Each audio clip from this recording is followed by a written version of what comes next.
Streaming.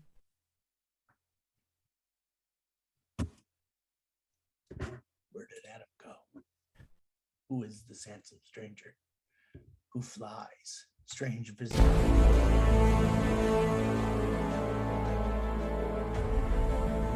As a kid.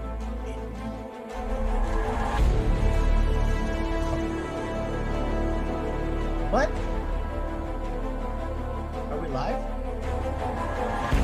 Yeah, the part right there.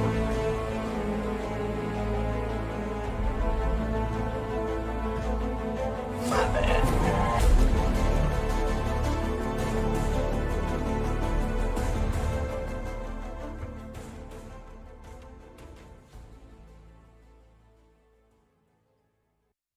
And welcome to The Escape. Gotta love that intro, Adam. We're working on it, but hey. Well, I couldn't hear it. I didn't know. I was waiting for boom, boom, boom, boom, ba-dum, ba-dum, boom. It's very dramatic, but we love it. So, I had time. You did, but we can still hear you unless you mute your mic. So, my name is Nick. And I'm Adam. And welcome to The Escape, guys, where we cover entertainment, sci-fi, comics, action figures, pop culture, and everything else nerdy. So darn tootin'. Thanks for joining us. And I'd want to say, if you guys have not subscribed, if you guys could give us a like and a subscribe, that would be great. It helps the channel, helps us, so it helps us grow. And if you like what we're doing, give us a like and a share. So that would be wonderful. So we're going to talk about, let's see, we got Book of Boba Fett stuff to go into before the season finale. I was like, it's not series finale, it's a season finale of Book of Boba Fett or / Mandalorian, whatever you want to call it. We got some other news to get into. We're going to talk a little bit about Joe Rogan, just because everybody's talking about Joe Rogan, so we're just going to put our little 2 cents. So what else are we talking about, Adam? We're going to talk about some of the comic books that we are reading or that we just purchased and are going to read. We're going to talk about some action figures, maybe some delays in action figures. Always delays with action figures. Oh, man. Anyways, we're going to talk about McFarlane. Again, came out with a couple of new ones that are going to be, up for pre-order soon. They're not yet. One's a Joker, but the other one, not a Batman figure. Yeah. What? No, sir, not a Batman figure. It's actually an expanded universe figure. Nice. You know what I noticed about that McFarlane, though? What's that? He's got 3 Batgirls. Remember Umpteen Technical Wonder term. Women. And that's it. There's no other ladies in the. Oh, he's got a Catwoman now. 2 of them, one without a mask. Oh, okay. About it, though. That was it, huh? Oh, okay.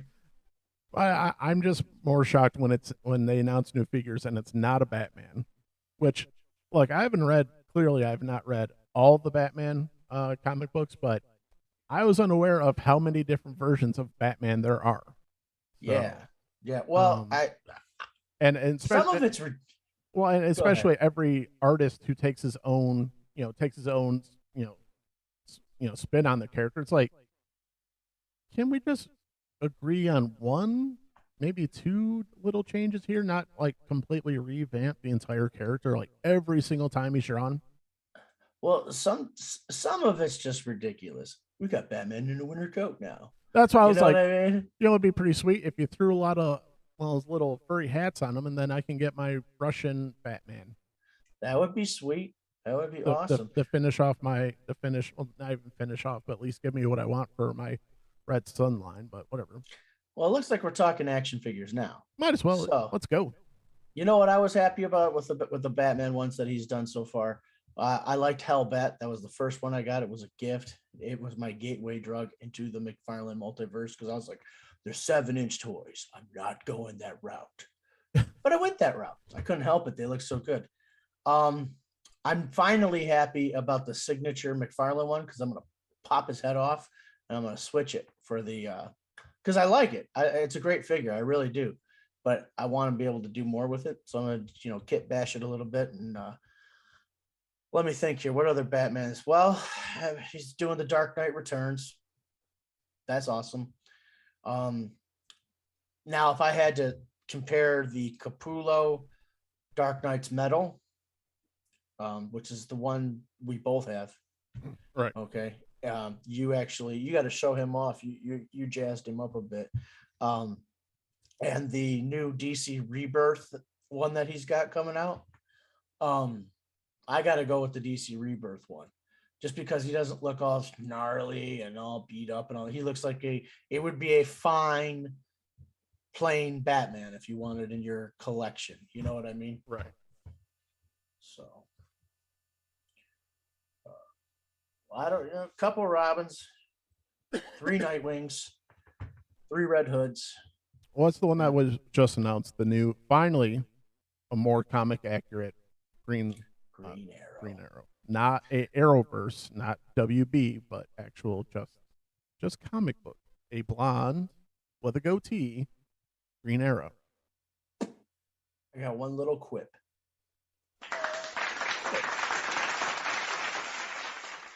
One little quip with it. I don't know yet. You don't know what it comes with, but I hope he comes with an alternate head that has a hood on. Sure. Or snap a hood onto it.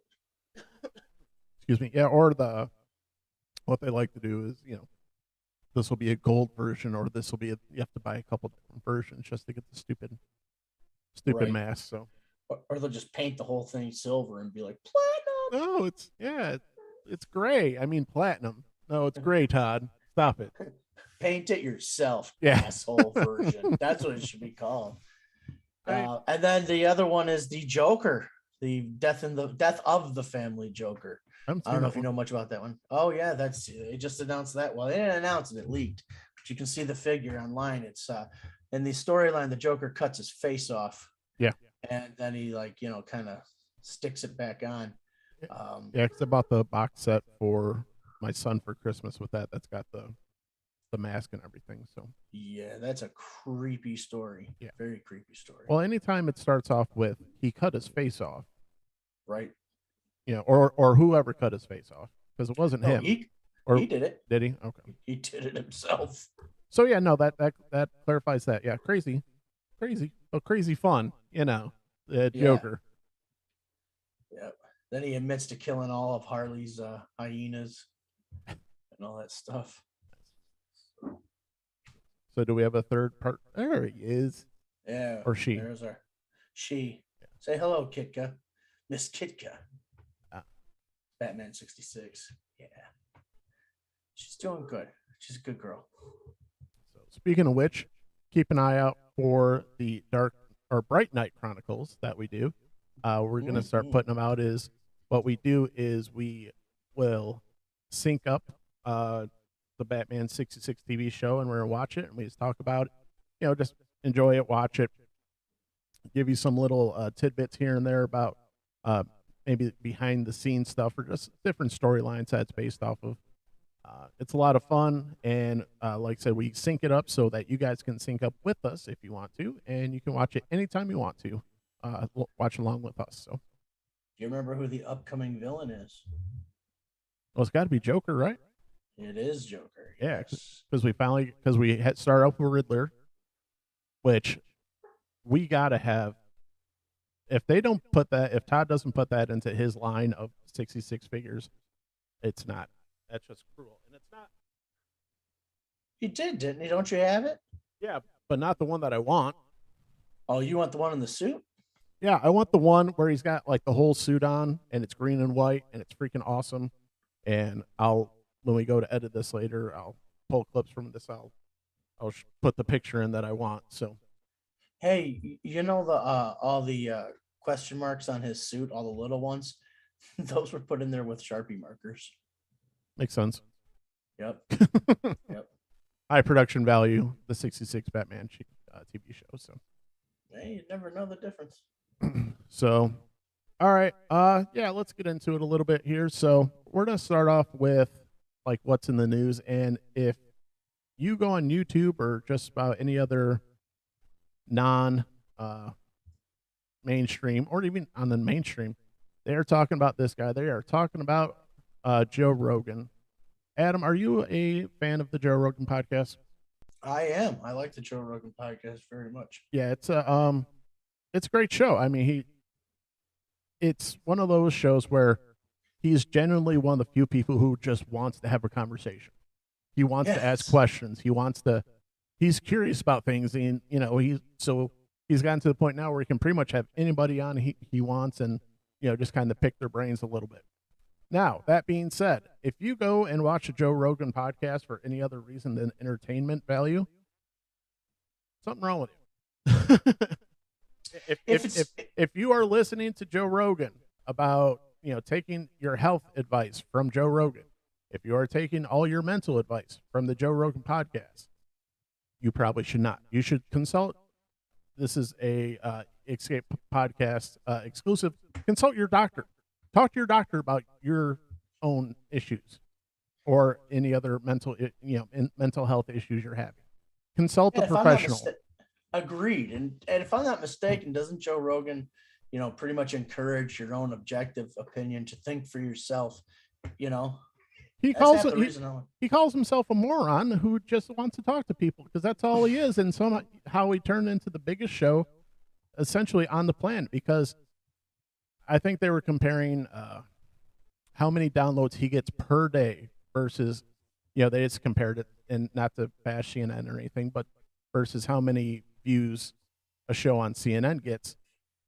The Joe Rogan podcast gets 10 million downloads per day from his podcast. CNN gets 700,000 views. Their top show. Wow. So it's gotten a little bit absurd what they're trying to do to him. So, and I always get frustrated because the people who complain about Joe Rogan are the people who don't even watch or don't even listen to his podcast. It's never sat down to actually be like, what is this? What is he doing? What does he do? Why is he so, why is this podcast, the top podcast in the world? Shit starters. That's what they are. Shit starters. It's just jealous people. It's not even jealous people. It's just, people are, because, my wife's like, oh, Joe Rogan. I was just like, have you ever listened to like a Joe Rogan show at all? Because all she hears is the stuff in the news that, he's giving out false information and blah, blah, blah, blah, blah. I was like, no, not one word comes out of his mouth about, health advice, unless it's, physical, like getting in shape, which for a 50 some odd year old man, that's some of the stuff I might take some advice from, because not only is he in, really good shape, he owns his own company, as far for supplements and everything. So that's one of the few things I would take, some of his advice from. But people are sitting here acting like he's dangerous. He's giving out bad information. He's giving out terrible, he's a menace to society. I'm like, a menace to society? What? What are we?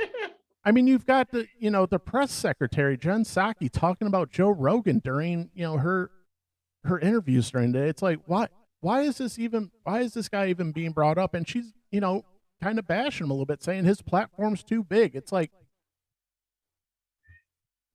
why are you even talking about Joe? Why are you talking about a podcaster? I could talk about it. Talk about Ukraine and other things that are important, not freaking Joe Rogan and what he talks about on his podcast. It's because it's one of the we're moving into a political situation here. Let's right. You want me to speak now and forever hold my peace? I will. Yeah, knock yourself out. I have no problem. It's because he's using his freedom of speech in a public way, and he's not even doing it in a harmful way. They just don't like it. Right. And it's just a lot like comedians too. A lot of them are getting canceled. Well, remember the times when it was like, wow, comedians, that's the last stand of anybody with freedom of speech. Yeah. I never thought I'd live to see the day where like they were getting censored. Never thought it would happen. In Canada, you can be thrown in jail for telling an offensive joke, literally. So But I think it's a sad day when, a podcaster, happens to be the top podcaster happens to, because of what he does, he's been doing this, for such a long time where people actually listen to him more than they probably listen to the government, which I understand. But like I said earlier, if you are going to Joe Rogan for your, for health advice, anything other than entertainment value, you probably shouldn't. So, but it's just weird what's going on where they even have was it some of the media organizations that they use professionally to go after other political opponents on the left going after Joe Rogan. I'm just like, holy jeez, like what is going on here? And it's just it's really scary. And like I said, look, if and I this is as political as I want it to be, but it's just one of those things where it's something I felt had to talk about just a little bit because it is such an important part of it's entertainment. It's what we're trying to do, what we're trying to break into with our podcast is, man, just he just wants to talk about anything and everything and just wants to pick people's brains. I'd love to get to that point where I can literally just have on people and just chit chat with them and just pick their brains. Pick someone who's a professional in a certain part, whatever they're professional in, and just pick their brains about it. But what they're trying to do by trying to cancel him, it's just absurd. So I agree 100%. To go after Joe Rogan, it's like almost like going after Mr. Rogers. Really is. To an extent, it is, because I'm not saying he's for children. I'm not saying that at all. What I'm saying is that's one podcast where objectiveness is like right in front of you. You know what I mean? Yeah. So, all right, we're done with that. Excuse me. Sorry. So spit it out. No. So we meant to get into this last week, but we were unable to. So we're going to get into the last episode of Book of Boba Fett. That one should have been called. The title of the episode is From the Desert Comes a Stranger, and this one was directed by Dave Filoni, I believe. And this one should have been called Opens a Whole Can of Worms, because there's so much going on in this episode and it leaves so many questions unanswered, and it's truly a colliding of worlds and universes, because you have literally elements from original Star Wars, prequel Star Wars, and elements of sequel, and everything in between. So it's really a mishmashing and a combining of everything in Star Wars. Yeah, they pretty much sticking with what's canon and then trying to bring some kind of substance to it, right? Well, and that's the thing, because there's some. Okay, so for everybody who was a fan of the sequel trilogy, God bless you. I wasn't the biggest fan. So if there is a chance for them to mess with canon here, but we'll get into that a little bit later. So it starts off with Timothy Oliphant showing back up as as the Caddain? marshal. No, oh no, as the marshal for Most Pelego, and actually they end up turning that into, was it Freedom Town, I think. So yes, he ends up breaking up a deal with the Pike Syndicate, and for the ones you actually kind of get to see, because you keep hearing about spice, and you keep hearing spice, and what is this spice, and it's basically the drugs of the Star Wars world, and it's bad news, but it's obviously very very valuable. So he breaks up this drug deal essentially, and sends one of them on their way to say, hey, tell your bosses that you're not doing business in my town. So that ends up being the Pike Syndicate. So yeah, and he kicks it over knocks it into the sand. Yeah, kicks it over, and like I said, you actually get to see what the big deal is about all this spice. And is it kind of like the spice in Dune? Probably. Another harken back to the influence that Dune had on Star Wars. So yeah, and the thing, they just come right out and call it spice. Does that mean Dune exists in Star Wars? Right. So, and then you see it's just that the galaxy's far, far away. That's all. Yeah, there's no real time frame. Just galaxy far, far away. So, but if you were to travel far, far further away, you'd come across the Dune franchise. Yeah, might. Who knows? So here's my question, though. Why was spice so precious in Dune? I'm having a brain blank out here. I don't, because I've been listening to the Dune book a little bit. It's never, unless I miss it, it's more like the gold of the universe. Oh, that's right. No. I'm sorry. It's the fuel.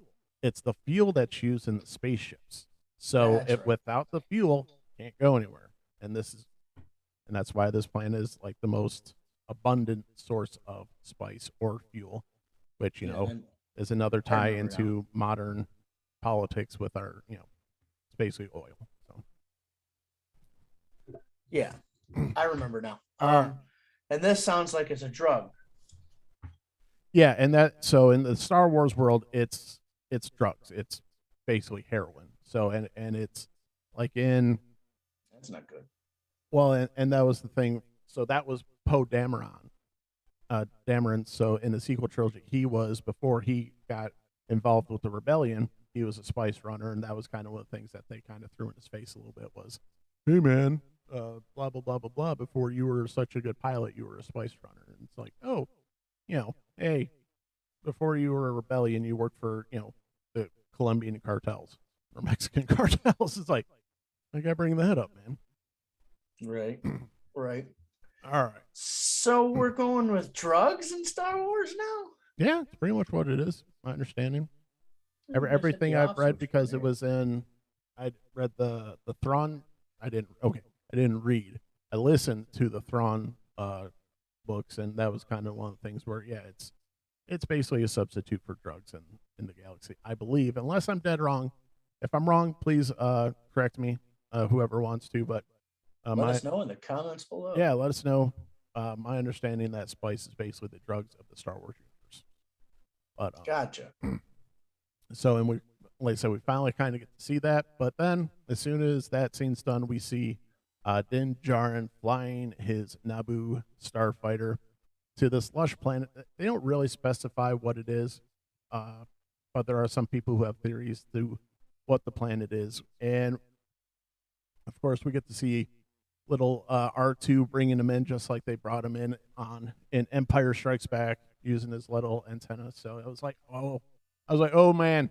So wherever there's R2D2, there's Luke. So I was like, oh boy. That's right. And I got to tell you, Adam, the job that they did from the end of season 2 of Mandalorian to this, for the the whole whatever you want to call it, the deep faking, but either way, they did such a good job. It's not even funny. And they did it really smart too, because I was like, well, it could go like this in my own head and thinking, exactly what happened. But then I would always be like, but a whole season of that, it might lose people's interest. They hit the brakes.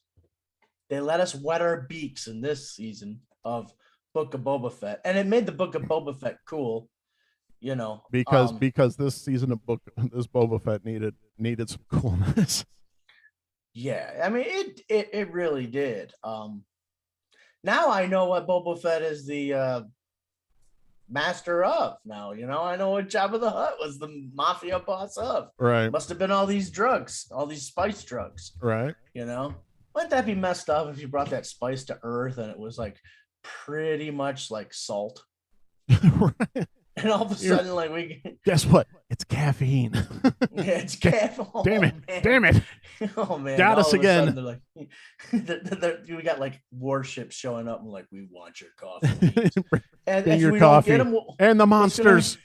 Yeah, we heard Red Bull's really good. Where is the drink that gives me wings? Where's my rock stars? Ooh, yeah, it's rock stars kind of like the hot now of it. You know what I mean? It's not as good, but it'll do the job. But you'll hate yourself later. Yeah, I used to drink those like crazy. Yeah. Anyway. Where are we going with so that? Anyway, so now I know what the mafia is all about. Yeah. So now you know what the underlords and the underground of the Star Wars universe are pushing here. So most importantly, I learned it on the Escape podcast. That's right. That's right. Like and subscribe. But we actually get to see something. One, I haven't seen those droids before. I think some people are calling them ant droids or whatever, and they were construction droids, and they are building something that I've wanted to see a long time. The Jedi Temple, where Luke is supposed to be teaching, supposed to be taken over as, like trying to restart, trying to, kickstart the Jedi here. Yeah. Before we get too far ahead, though, we were talking about,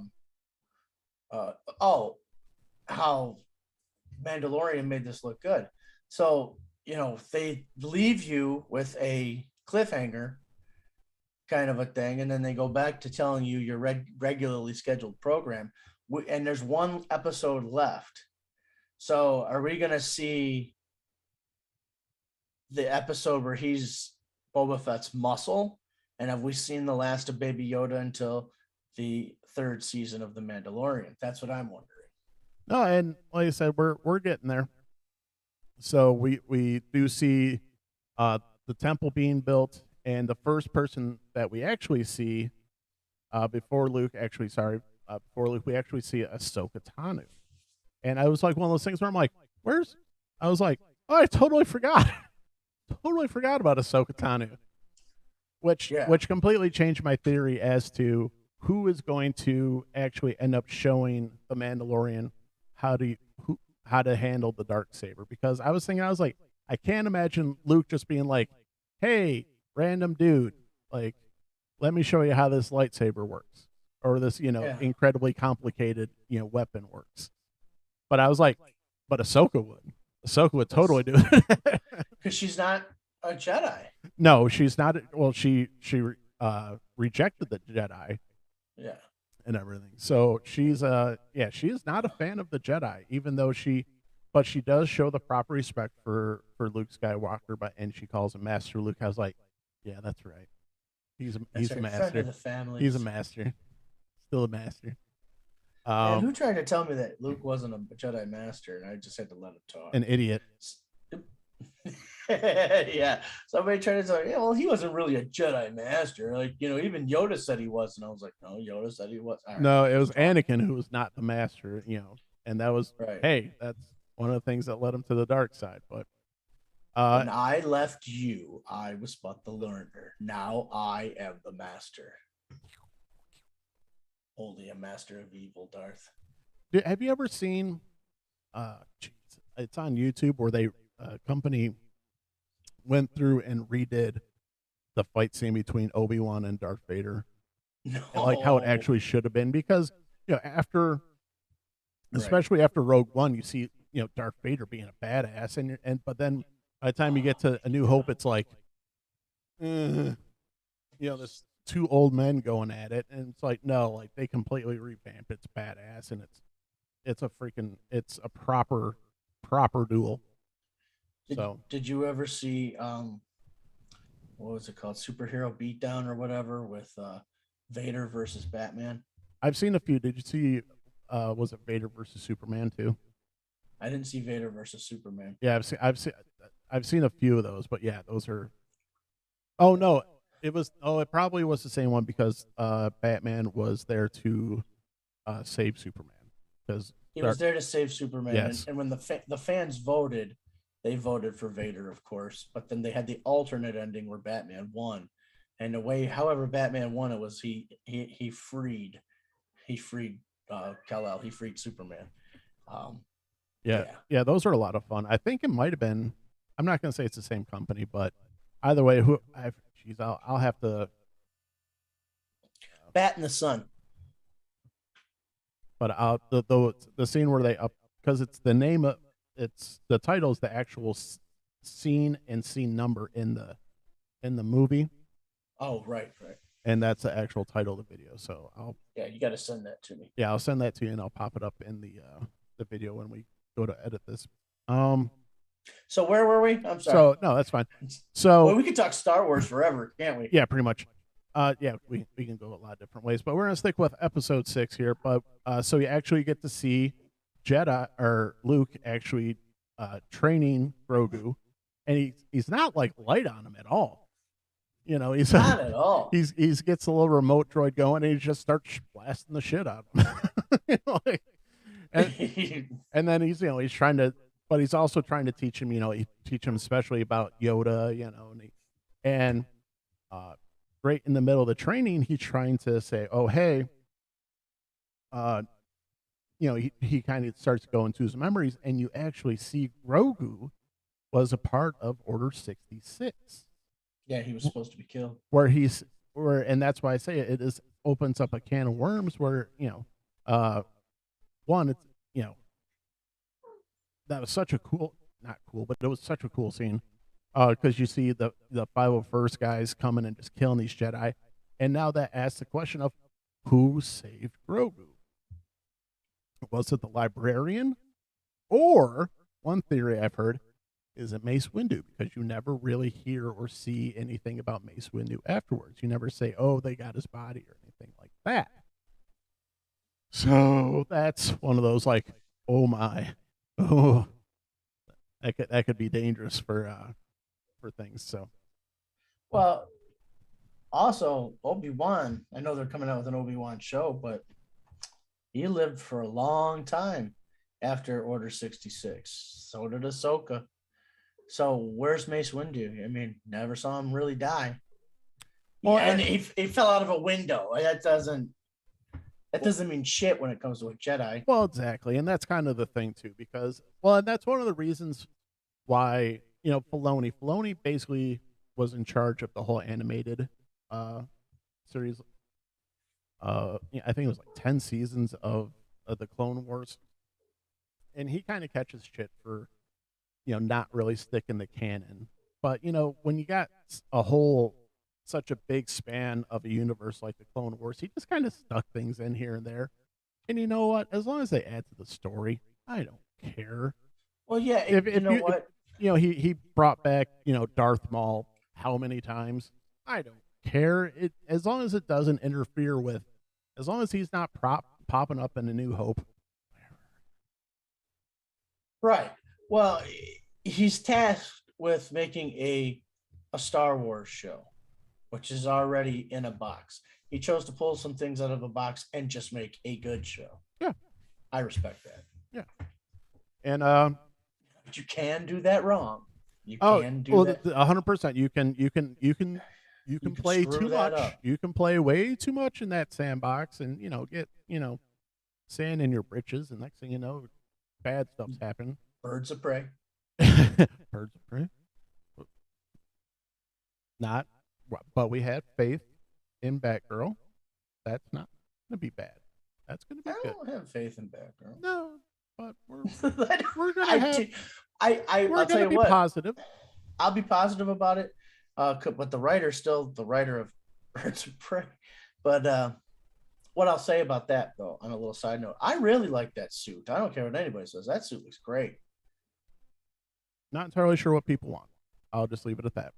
I know. I mean, is Spider-Man's suit then bad? No. Oh, the inside out black and gold one I did not care for. But that was kind of a deep fake. Yeah. That was dumb. Because I was like, oh, I want that action figure. Yeah, and then you realize, I don't want it at it's all. inside out Bat. It's inside out Spider-Man. Never mind. Yeah, now I don't want it at all. Never mind. But okay, so anyway, so we realized that Grogu was a part of Order 66. He was rescued by a mysterious figure. Most people is going to assume it's librarian, which is probably a pretty safe assumption. But we'll go wild and say it might be Mace Windu too. Why not? It's our show. We'll do whatever we want. I hope so. And then we get to see really Luke kind of really doing the whole. It was almost like a sweet 80s training montage where he starts off like, just teaching him how to hop. And then, you see him hopping and flipping around, and eventually he gets sick of the remote droid and just crushes that sucker and kills it. But it was funny. One of my favorite parts was when they were just walking through the forest, and like he's walking, and he'd literally like force grab him and set him next to him. I was like, yeah, I kind of do that with kids, where you just go, yep, all right, come on, let's go. But just seeing that whole sequence of Luke actually being a pretty hard teacher, I was like, oh yeah, let's go, let's freaking go.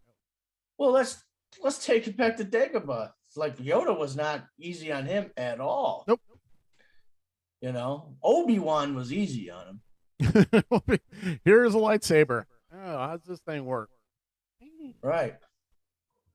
But then Din Djarin does show up he wants to give the gift that he had armor made from the Beskar spear. It's intercepted by Ahsoka and saying, hey, he's in the middle of training. You can't be here. But I'll take it to him, and then he takes off, and you actually see that Grogu recognizes, hey, that's my guy. He's taking off. It's such a sweet scene where he's like, yeah. And then ultimately, when they're done training, Luke does the really tough choice, because it's exactly what I thought it was going to be. The gift is a little chainmail shirt thing of Beskar, and then he pulls out. And why did he give it to him? Because he's a Mandalorian foundling. That's right. Because and that's kind of the dichotomy of the whole thing is you have Mando saying no, he's not a Jedi, even though that was the whole point, was to get him back to his people. But he's also this, and he has a choice. Right. So, but Mando wants to be like, but no, I've adopted him, and he had the whole, the armor gave him his I don't want to say logo, but his brand or whatever. And yeah, so they're essentially a tribe of the Mandalorians, or whatever not a tribe, but yeah, so a sect. I'm not sure. I don't know what it would, but it's basically saying, hey, chapter might be a chapter, but basically, Mando looks at him as a foundling of the Mandalorians, but now you have Luke saying, well, we're going to make a Jedi out of you. And now you have a choice. So he sets the armor in front of him, and he pulls out, which I was not expecting this, and this kind of goes against canon as well, because some people say that, there's actually a comic where Yoda's lightsaber is actually destroyed. So Luke pulls out Master Yoda's lightsaber and sets it and says, have to make a choice. Do you want to be a Mandalorian, or do you want to be a Jedi? I hope he picks Mandalorian. I want him to pick a Jedi, but that's just me, because I'm selfish. Really? Yeah. I mean, I'm selfish too. That's why I wanted to be a Mandalorian. Now, so this is where no rules. So this is where they can really break canon of the sequel trilogy, because the first student of Jedi's or Luke's Jedi Academy was supposed to be Ben. Keep calling him that. Ben was lost years ago. Right. His name is Kylo. Or Kylo Ren.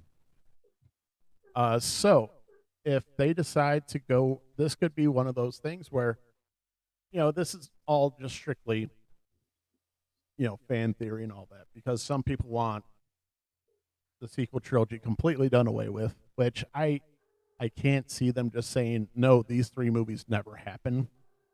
It's not going to happen like that. They're not going to do that. No, but I can see them going, straying, because Dave Filoni, who's known for messing with canon a little bit, is, he No, you guys can hear that. I'm sorry. She can't help it. It's fine. She can't help it. She's having some problems. Cat doing cat things. That's fine.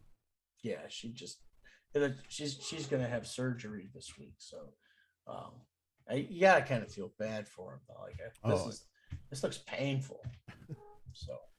But ultimately, the decision lies with Grogu, where if he does choose to stay with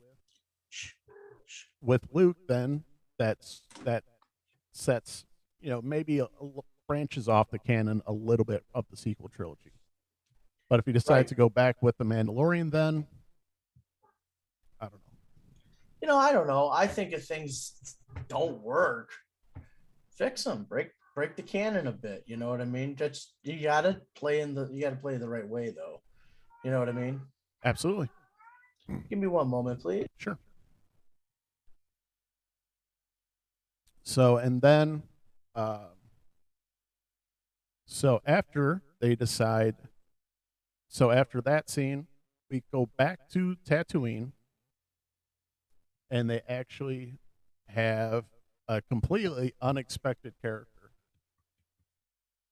Are you back? Oh, I was still here, and I was still listening. I just had to take care of some beeswax. No problem. This weirdo who I'd never heard of until the other day. So we get this I completely had no idea. I did not know that they were going to do this, but as soon as I saw that, I'm like, oh snap. So they go back to Freedom Town with our buddy Timothy Oliphant as the marshal, and his deputy idiot, that you're like, this guy's an idiot. He won't shut up. I was like, this guy's gonna get shot. Freaking know it. So all of a sudden, I saw the hat, and I saw just the cadence, and I'm like, oh my, that's Caddain. Holy moly! You knew about him. I didn't. Totally, so totally caught me by surprise, and I apologize. I meant to have this up. So a little bit of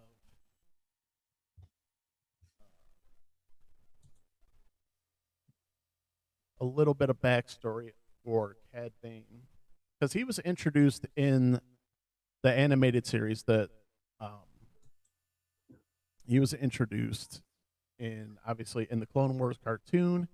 He's a Duros male bounty hunter and mercenary in the galaxy, whose career spanned from the fall of the Galactic Republic and the reign of the Galactic Empire.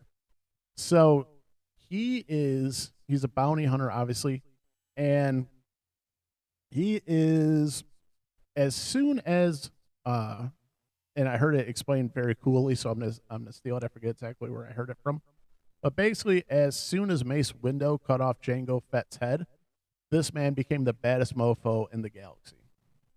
Oh, okay. Okay, so yeah. All right, I got you. So, and he's been known to not only stand his own against Jedis, but multiple Jedis. There's a few scenes in the cartoon, and he's built for badassery. Like, you see so he's got the tubes coming out of the side of his neck. That's so that he can't be force choked. So in case the Jedi tries to, force choke him, he can still breathe. Like go on, sorry. I'm feeling a little bit like Chong right now in the Santa Claus and his old lady skit. You know what I'm talking about? Like, how'd you get the reindeer off the ground, man? And so you're saying that this guy can withstand an attack from several Jedis? Like, well, there's a scene. I forget exactly what episode it's in, but he goes toe to toe with Kenobi and another Jedi. Where he's not to be messed with. Like he's a bad man, bad Duros, I guess.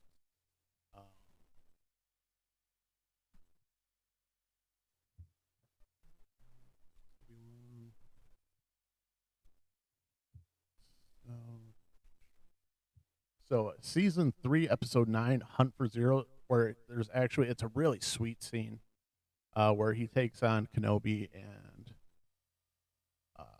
Quinlan Voss.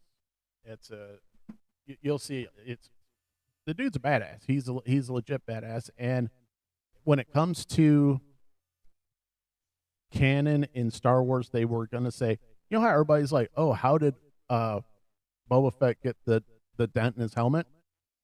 Cad Bane in the duel of Cad Bane.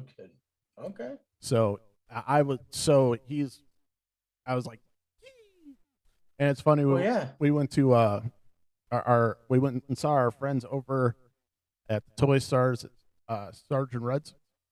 Mm-hmm. So, and I went up to Red and I'm like, hey, do you guys by chance have any Cad Bane? She's like, no. as soon as this episode came out, you know, it's one of those things where just like, you know, all the toys just went boop. I'm like, damn it.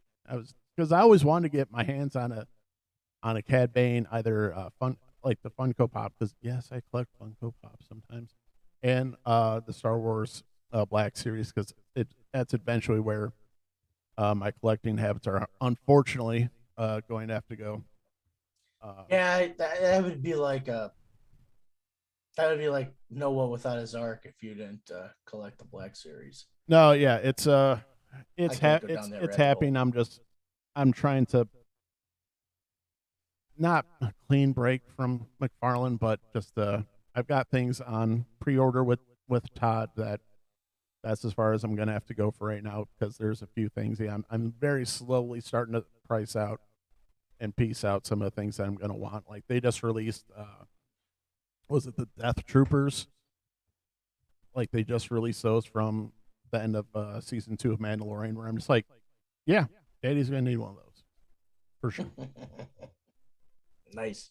So that's kind of where we're at. So so he did that. There was the end.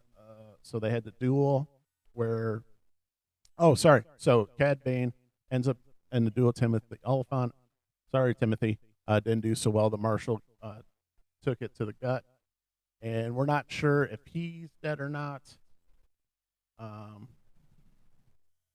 So we're kind of left a little bit cliffhanger there. They didn't say. I don't think that they necessarily said if he was dead or not, but there was the threat from Cad Bane, basically saying, hey, whose side he's on, and he's on the side, obviously, of the Syndicate, which is the big baddies, the big seems to be the big spice cartel, if you will. So, and there's some dirty bastards if they're peddling drugs like that. right. You plucked a lot of innocence out of it for me. Not that that's a bad thing. I like my stuff hardcore. Right. Glad I know what it is. So that leaves us it's caffeine. It's freaking it's the Cad secret Bane formula to Coca-Cola. It's Coke too. Oh no. Coca-Cola adds life. Have a Coke and a smile. So Cad Bane, as Vanth lies on the ground, Bane says that Tatooine belongs to the Pike Syndicate. As long as the spice is running, he says that everyone be left alone. He then walks into the wilderness while the townsfolk attend to the wounded band. So how would you respond to that? I would not mess with Cad freaking Bane, man. Sounds good. That's how much I love that. I think Cad Bane's such a cool character, and I'm so happy that they brought him into. Like I said, Dave Filoni, he's going all out. He is completely tying his universe in with this, and I'm down for it. I'm all in, which means, we already knew that Ahsoka Tano, she's going after is it Ezra and Grand Admiral Thrawn in her show, so I can't wait for that because Thrawn's the other guy where I'm like, I cannot wait until that guy gets in this universe because that is gonna mess some stuff up. So I'm excited. For once I'm excited. I was down to like my fingernail of hope for the Star Wars universe, and it really when Book of Boba Fett. Oh, that's the other thing I completely forgot. Um, so I was down to like the fingernail of hope. I mean, I'm back up to like a pinky, but there's hope where I'm like, okay, if this is how they're gonna keep it going, freaking let's go. Like I'm excited. But the one thing I totally forgot about was the one bar that you see Boba go to a couple times is bombed, and then you're like, oh wait, this freaking Mafia war, it's on. It is freaking on. So that's another thing that they added to, where it's like with all the different storylines, all the different, they're really like everything's ramping up. So I was excited for episode 4 when you start seeing Boba doing Boba stuff, like killing people and actually like getting after people, and now you started to see the Mandalorian. He's bringing the Mandalorian in for muscle, and now doing it free of charge. Doing it free of charge because Boba Fett is still a bad man, and one of the things, and a lot of people are trying to say, oh well, Boba Fett's not this, and clearly they have this as Boba Fett is trying to change. You kind of get to the point in your life where he's like, I don't want to be a bounty hunter anymore. I want to be the boss, right? So he's taking. Well, I agreed with his argument. He's like, I want to be the boss. I'm tired of being the bounty hunter. I don't think there's much of a future in bounty hunting. even you see Mando basically, he doesn't want to be a bounty hunter anymore. The only reason he did that last bounty was to get information so that he could go find the armor in Paz Vizsla.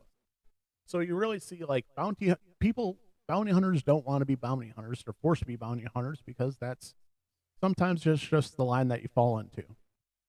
And you really see like, hey, he's kind of trying to change his stripes and all that. And that's one of the things that Caddain says is, you don't know Boba Fett like I know Boba Fett. Boba Fett is a freaking killer. You don't know him.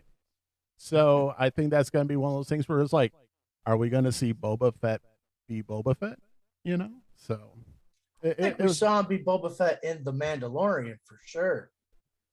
100%. And that's why a lot of people are like, ooh, Boba Fett TV show. And then you got the first few episodes of Boba Fett TV show. You're like, oh, this is boring. You know what, though? It made up with it with the content. Like that stuff with the twins. Yeah. I mean, that was crazy. And then when they're like, nah, we're out of here, blah, blah, blah, blah, blah. And then what you're telling me about this Caddain, well, that's why they're out of there. Well, that's it, too. Like, once you go, oh, hey, yeah, we got Caddain. We're the syndicate, and guess what? We just employed the baddest man in the universe. So do the twins employ him? I don't know if. So I'm not sure if the Hutt twins are part of the syndicate. I can imagine if they are. But they also left their other muscle. See, I don't think they would leave the Wookiee if they were part of the syndicate. If they were just going to come back, so. It's that stuff still needs to be cleared up, but I'm excited for it's gonna be tomorrow, so we might have to do another show later this week. So. I think so.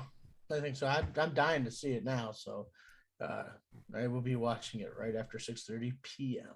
Eastern Standard Time. So, but I'm excited. Same Fett chime, same Fett time, same Fett channel. That's right.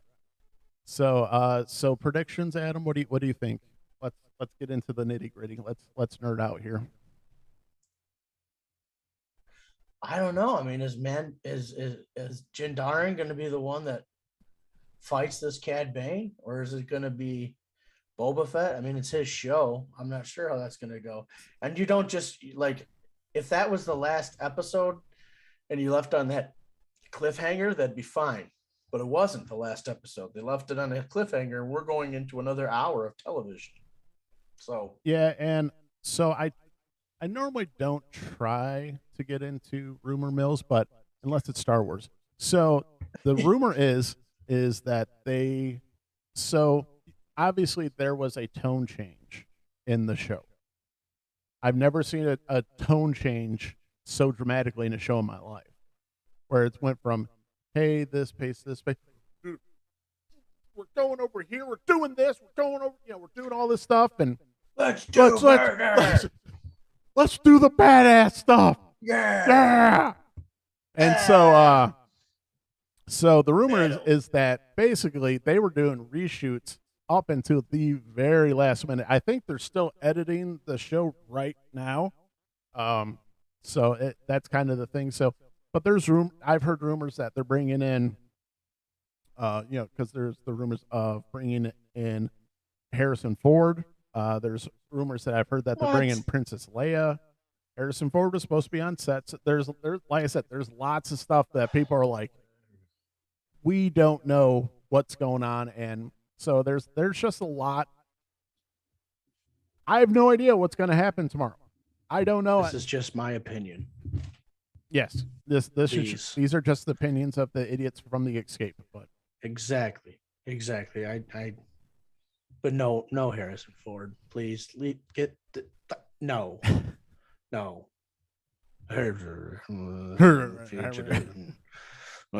Indiana Jones. No, why? Why? He gave us Luke. That's enough fan service. I want to see the Mandalorian, and I want to see Boba Fett. Yeah, you know what I mean. I want to see Ahsoka get involved in this shit. Well, what if Baby Yoda? What if Grogu was like, and he kills the guy because he's beating the shit out of Din Djarin so bad? It's been known to happen before, so yeah. Or like he sees him and he's got like what's his name? Yoda's lightsaber, because he like took it anyway. He I don't know, like he headbutted Luke in the nuts, and he took it anyway, and he took the chain outfit, and all of a sudden he pulls like you find out that what's his name? Kylo Ren stole this move from the little man, and the little man's like, and it's just floating in the air, and he's like, yeah, boom, right through the fucker's head. And that's my Star Wars. There you go. And that's why Adam is not employed by Lucasfilm. That's right. However, if I was an 8-year-old with my action figures, you just saw it. Yep, you just saw it. It'd be the lightsaber floating in the air. Din Djarin be like on the brink of death, and Baby Yoda would be like, "Oh no, I'm the sheriff in this town, and I'm only 50 years old." Zoom. Yeah, I'm pretty excited. I am Team Jedi, but see, I just don't. Here's the thing. Do I love the story of him and Din Djarin? Just that whole relationship, I do. Yeah. But at the same time, like going forward, what are we just gonna have them like him being like a single dad, periodically trying to hook up with whoever comes along, and he goes to some park and he sends Grogu out to try and hook up with some chick. He's like BJ mommy, and the bear. Mommy, are you my mommy? It's just one of those, like, I'd rather just see the combination of Ahsoka and maybe, I don't see Luke being a permanent fixture in the show. So there's just so many things I'm not sure about. I hope he's not. No, because I also heard that and here's the thing too, you can't keep playing the digital magic game with Luke. Like, they did well with that though. They did a great job in the Uncanny Valley. Like, there was a few things where I'm like, oh, that's not right, but overall they did an amazing job, and they actually hired a different guy who's better at doing deep fakes than ILM, as it turns out. But yeah, I can't see one. Just recast Luke. I'm okay with it. Just get someone close enough You know, Sebastian Stan is really close. He's more than willing to step in. You know, sure. So it's just one of those things. If you're gonna do Luke, that's cool. You know, they recast Han Solo. I'm okay with it. You can't have these characters. You know, you can't have Han Solo be or Harrison Ford be Han Solo forever. Sorry, it's not how it works. Right. Well, you're not going to have him be Indiana Jones either. They've already said we're moving forward with more Indiana Jones movies forever. Yeah. So there will be somebody else to play Indy. Yeah. So, but yeah, I'm Team Jedi. Adam is Team Mando. So what is this teaming? Just for the youngling for him? Yeah, that's it. I'm just causing drama for no reason. Oh no, it's cool. It's cool because it's funny that we see this differently. You know what I mean? I like Jedi's. Don't get me wrong, but see. But here's the thing too, because there's always because if you have enough Jedi, then you have to have a Sith pop up at some point, and I'd really like to see them go deep into the lore of the Sith, where you see maybe a Darth Talon pop up, which is the Twi'lek female Sith, who is a fan favorite. So, okay, or just there's a lot of different ways that they can go, and I'm excited. So, yeah, I'm excited too. Very much so. So, oh wait, we had someone in the snap. Hey, Brian, thanks for stopping by. He says Spice Spice Baby. He said I presumed it was a drug as well. So Brian agrees with us. So hey there, Brian, how you doing, brother? So, but all right, Adam, what else we got? So let's talk about comics. I have to go grab mine real quick. So you go first. Yeah, well, I got the first issue of Scorch thanks to you, Nick. It was my intention to read it today. I haven't. Was a crazy afternoon, but still jumping forward with the White Knight Chronicles. Not the White Knight Chronicles. Gosh, the White Knight comic books. I'm actually liking where it's going, and we'll just see what happens from there. What do you got over there? Well, you're reading Swamp Thing. I want to hear about Swamp Thing. I think the folks at home want to hear about Swamp Thing. Okay, so I finished the first volume of Alan Moore's run on Swamp Thing. That was freaking amazing. That one did not get into Batman yet, but that one got into where he takes over. I forget the guy's name, but basically, the guy takes over a town, blows the town up, and Swamp Thing comes and takes the guy out, and it's just like everything Alan Moore does. It's very dark. It's pretty brutal, but I also got into the Expanse. I got into Swamp Thing becoming, and here's the thing: I didn't realize that there's different Swamp Things. I didn't know that either. So give me 1 second. I will pull this up. All right, so Swamp Thing becoming. All right, so this one is by Ram V, is the author, and illustrators Mike Perkins.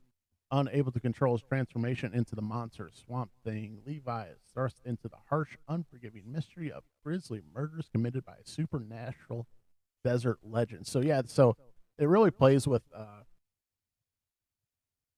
like mythology in this, where it talks about this desert legend who just basically, if you get trapped in the desert, he's like the boogeyman of the desert. So, and it's weird because when the desert legend goes to actually do something evil, for some odd reason, he pulls Swamp Thing to him. So he's going. So basically, he shows up basically just to watch the desert legend freaking kill and murder and maim. He's just like, what? And like, why am I here? And then finally, he realizes that he's there to stop him. So eventually, he starts fighting him, and he finally gets to the point where he actually stops him from killing, once. And so now that's about as far as I've got. But it's really good, and it's Man, that's just a universe that I didn't even know existed and was completely unexplored to me. So I'm very excited, having a lot of fun with the Swamp Thing. Early DC is great, isn't it? Well, this isn't even early. This is pretty new. When did this come out? Yeah, this is new. Because this was publication date of December 7th, 2021. Oh, so becoming Swamp Thing is not Alan Moore. Nope. No, that's the so the Alan Moore Swamp Thing, that's more his run of that he did in the 80s. Yeah, the 80s. That's what I'm talking about. Yeah, so the Alan, it's the saga of the Swamp Thing is the Alan Moore, and that is from yeah, that came out in 2012, but obviously that's not when it was published. So took place in the 80s. Yeah, it says before Watchmen, Alan Moore made his debut in the U.S. comic industry with the revitalization of the horror comic The Swamp Thing. So I didn't realize that was before Watchmen. Yeah, Watchmen was like 85, 86 or something. So this was kind of like this probably was like his big introduction here. Yeah. But it's freaking awesome. It's great. And if you want, you can get as much as you want because there are 6 volumes into the saga of the Swamp Thing. So I can't wait for you to read the Batman one. But you were talking about Scorched. What did you think about Scorched? I'm still yet to think about Scorched. Sorry. I thought you were talking about. Yeah, I was, but I just wanted to tell the folks at home that I do have it, and I'm planning on reading it very soon. Okay. Sorry. What did you think of it? I thought it was pretty good. It's really I don't like when they do this sometimes where it's like, hey, you gotta read this book and this book and this book in order to know what's going on. And I think there's a little bit of that going on because I do read the Gunslinger Spawn, and I do have King Spawn. So they're kind of loosely interconnected, and I hope they kind of leave it loose because there's nothing worse than, it's like, being tricked where, oh, you have to read this, but also you have to read this and then read this and to read this so that you actually know what's actually going on. So, yeah, that's a big old. You put me in that one. I'm like, I want them all. Right. I want to read them all. Well, that's how Superman used to be back in the day, where you had to buy 6 different Superman issues to keep up with the one storyline, so that you were buying 2 books a week. Yeah, that's how like Superman sales needed to do that, where Batman sales back at the day didn't have to do that. They had one story going on in Batman, one story going on in Detective, one going on in Shadow. The only time they ever crossed was when they were doing a special event. So, but like Nightfall. I like it so far. It's kind of one of those things where you've got, so who's in Scorch? So you have obviously Spawn, you have Gunslinger, you have She-Spawn,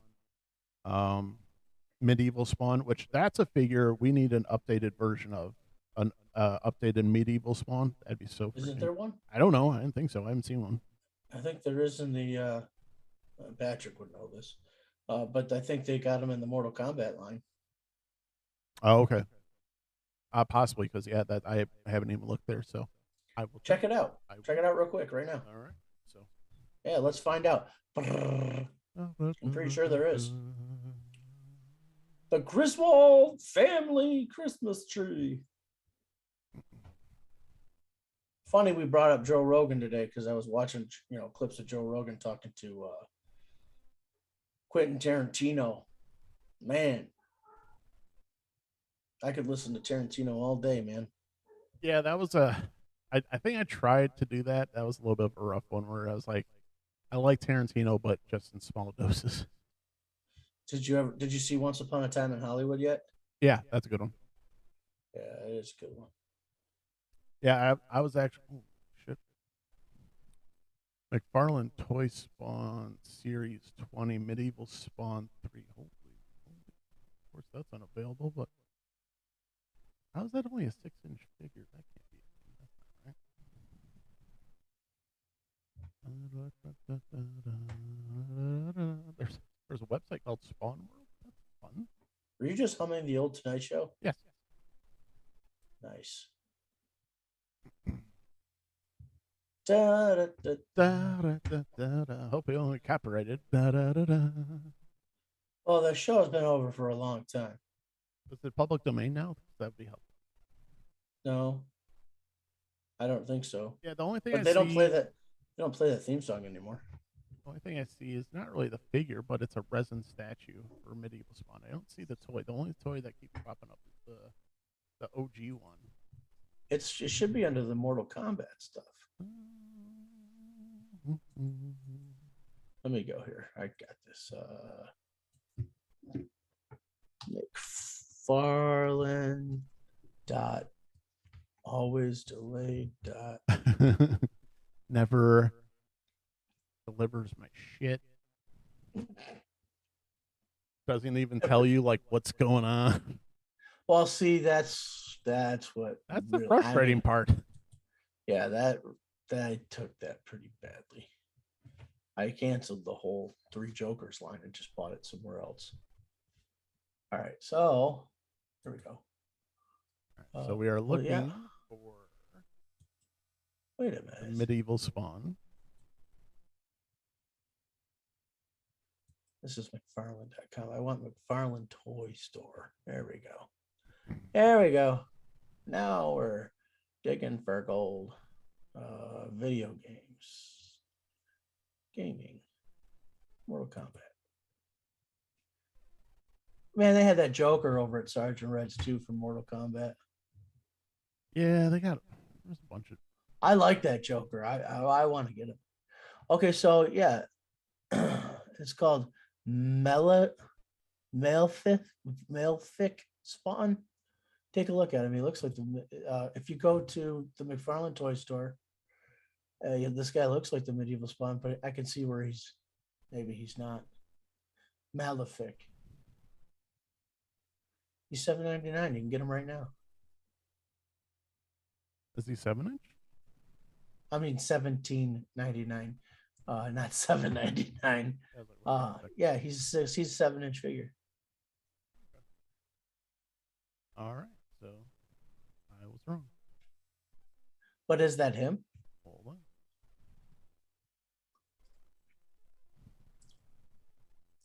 We're looking for toys, playing with toys, because we like toys. Sorta. No, I don't know. Yeah, that's not really him. Yeah, I don't think so. No, because he's in the comic. He's all big and brawny, and he's freaking huge. He'd be a Meg figure for sure. Really? Yeah. Okay. Read your Scorch and find out. He's a big boy. Oh, I will be reading. So speaking of which, so I picked up one. Like I know I say this like every time, but like this is like one of the most beautiful covers. It's so freaking good. Like even when I bought it at the comic store, the guy's like, "Oh, we had one of those left." I was like, "Not anymore, friend. No, sir." So Gunslinger Spawn number 4. Look at that. That looks wicked. It is. That looks like Halloween. Because even the guns are. Yeah, that reminds me of some Halloween-y stuff right there. Besides, speaking of that, it's only 8 months away. That's Gunslinger Spawn 4. That's awesome. So that one I can't wait to get into. Also, I picked up issue number 2 of Lady Mechanica, which is steampunk kind of stuff. So it's Image and Adam. This is celebrating 30 years of Image. Oh, still creator owned. Well, that's the thing. Because a lot of guys on Instagram are posting, things about, Image. I was like, and they're like posting stuff about Shadowhawk. I was like, Shadowhawk was literally like my very, very first book I ever bought, because when I started was in the summer of '92, and that's just when Image was really kicking off. And that's when I was like, that's it, I'm hooked. And and that was at the height of X-Men and all that stuff, and I still went something in me, I was like, I have to go. Like, I need something new. I hate going with the tide, if you will. Our pal Nick here is a real maverick, and that is a good thing. I mean that in the best of ways. Like, he's like, fuck the tide. Yeah, pretty much. But I had no idea. We went to the same high school, and I'm like, hey, remember when this? He's like, no. I'm like, you don't? Hey, remember when this happened? No. Like, no, I didn't want to be there, and I made very few friends. It's besides Adam, basically. He says, what was one of the things he said? I was pretty much just a fly on the wall for everything. I was like, all right, Clint Eastwood. I don't really remember it that way. We were having two different times, I guess. Right. I'll tell you the truth, though. Because Adam is what we like to call a little bit of a social butterfly. I, on the other hand, more of a moth. But definitely, I'd much rather be a fly on the wall in most social situations, especially growing up, because I was not happy about where I was going to high school. I didn't want to know most of the people I went to high school with. And God bless you. Like, I've grown up. I don't hold grudges and say, oh, those people suck. Be like, I was just a teenager. You know, I'm not going to sit here and say, oh, those people suck. Be like, no, I was just a teenager, and that's just how it goes. Like, I was not a fan of high school, and I wanted to be over as soon as humanly possible. And there wasn't that many people I wanted to interact with.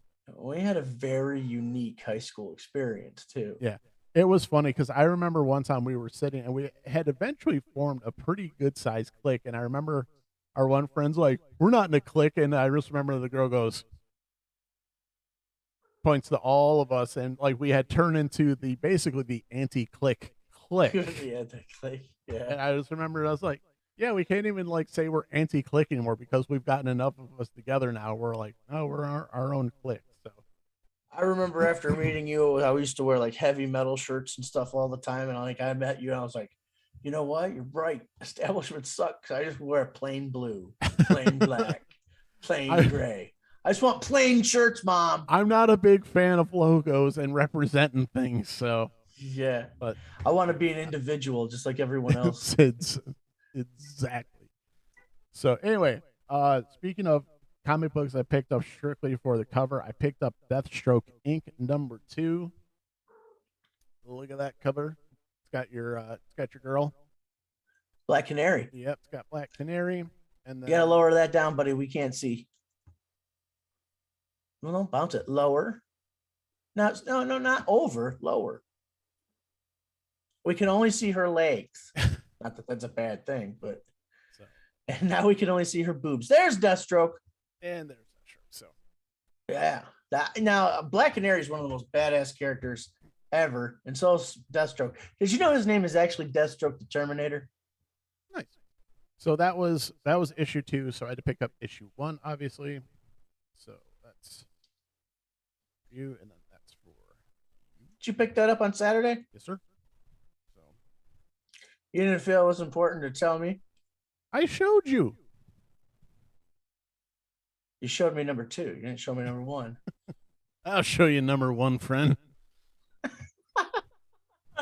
Here. Yeah. There it is. But that is on the reading list this week. I'm trying to track down a Peacemaker number 1 because I know some of the guys I follow on Instagram we're digging that. So I'm trying to track one of those down. Those have been pretty tricky.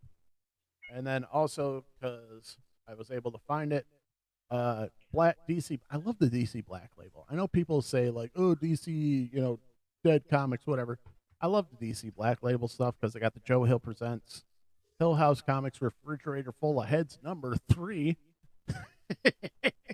Oh shit! I love the titles. My wife's because I took my wife with us to the comic store the other day, and she's like, "Seriously, Refrigerator Full of Heads number 3?" I'm like, well, "I've got the other 2." She's like, "Of course." Did you read it? Not yet.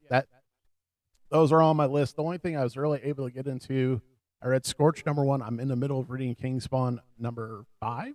I think it's either 5 or 6, and then whatever else. But yeah, I went a little crazy with the comics because we were out. Well, we had the big snowstorm, so I felt cooped up. So I bought as many comics as I stocked up. There you go. So there you go. Binge read them. Yeah. Yeah, that's pretty much. Those my bedtime stories. So. Well, I will finish this damn White Knight series, and just out of spite, and because I've done things out of spite before. Because I'm a spiteful person. No, that's anyway. I'm not going to get off on a Patton Oswalt tangent. And I'm going to read Scorched. I don't know, man. Popping those comics in front of my face, I'm like, Deathstroke, huh? Deathstroke Inc, huh? Yeah, I didn't even know that was a thing, but because I'm just look at the pretty picture. Well, the thing about Deathstroke Inc, it's like that makes more sense than Batman Inc. Yeah, it did that for a little while. Well, because like, unless it's a Batman title, it's not even charting. So whatever. Right. Yeah. I don't know what the hell's wrong with this world. So, but that's what we're reading. What are you watching? You watching anything interesting? Have I watched anything interesting? As of lately, I've watched Who's Harry Crumb.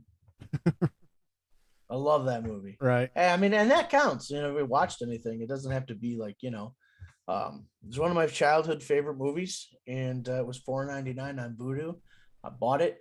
Took me 2 nights to watch it because I had to go to bed, and then I watched it the next night. I love that movie, and it is very 80s, very 80s. And I didn't notice how much Annie Potts smoked in it. She like smokes in every scene.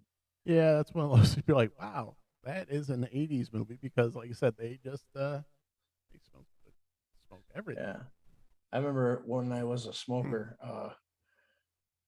I don't know, sometime in the last 10 years, it was on. We were watching Ghostbusters or something at my sister's house for some odd reason.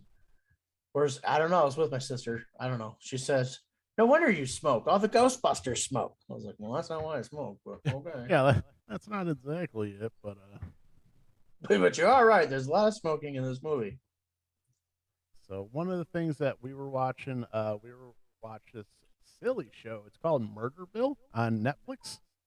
I've heard of this. So it's a completely improvised show where they have Will Arnett plays the seasoned homicide detective, and they have a guest on each show, and so they go through and literally everything's completely improvised, and so the object of the show obviously is for them to take the clues that are given and solve the homicide, and they have to pick someone out of 3 candidates for who's who's all the suspects, and they have to pick one. And it's I want to say it's hit or miss because they have guys like Marshawn Lynch on there, who is a former NFL football player, and he just swears constantly. Oh yeah, and it's just like, okay, that's a way to go. But the other, they have. I think we have one more left, but so it's got. So it had Sharon Stone on there, Marshawn Lynch, as I said. Conan O'Brien was the first episode. Ken Jeong is on an episode. Camille Nanjiani is an episode. Annie Murphy from Schitt's Creek is on there, and it's just like I said, if you're a fan of improv comedy, it's pretty good. There's certain points where it's like clearly it's forced, but at the same time it's kind of in that same vein of like I said, whose line is it anyway? Sometimes where sometimes it works, sometimes it doesn't, but it was pretty fun show. I'll tell you what show I want to watch. I want to watch that show Bel Air. Have you seen the previews for that? No, is that the Will Smith reboot of the Fresh Prince? Yeah, but it's not so fresh. Yeah, I say, look, I was like, it looks intense. I was like, well, that's not what the Fresh Prince of Bel Air was supposed to be like. Maybe it was supposed, maybe like in their minds, they had it like, hey, let's make a lighthearted sitcom about a kid who gets caught up in some gang stuff, but we won't say gang stuff. Yeah, right. It looks pretty damn good, Yeah, I don't know, that one's not on my my radar right now, but we'll see. Things come and go. That's about it. So that's all we're watching. That's all we're watching. Yeah, so that one was based off of, I think it's based off a British show, Murder in Successville. I think it's based off of, but it's one of those shows where we stole it from somewhere else. So. We stole it from somewhere else, right? Yep. Like we do. Like we do, as you do. So, Arnett, I think, Adam, it's time to wrap it up. What do you think? Yeah, I think it is. I had a lot of fun. Thanks, everybody. Thank you, Brian, for tuning in tonight, being our audience.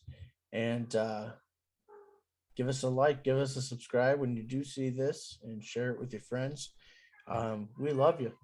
Bottom line. Yeah, check us out we are on Facebook and Instagram and obviously YouTube. So if you like what we're doing, give us a like, give us a subscribe, tell your friends, tell your parents, tell people you don't like. If that's how we treat. That's how you like us. So that's fine.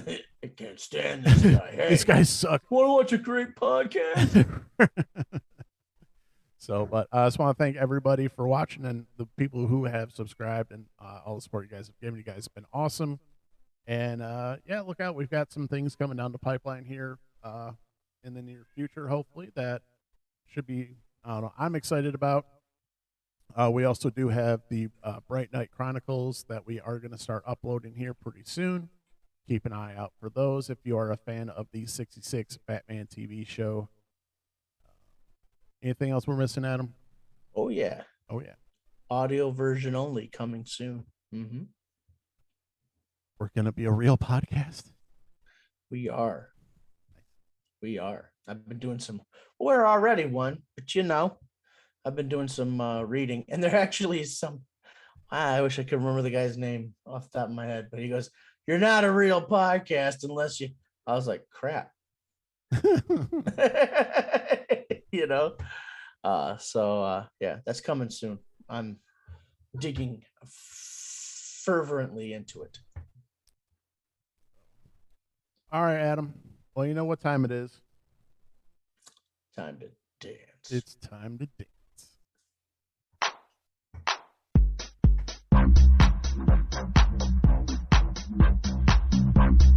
Good night, America. Good night, America. Amerigo Vespucci.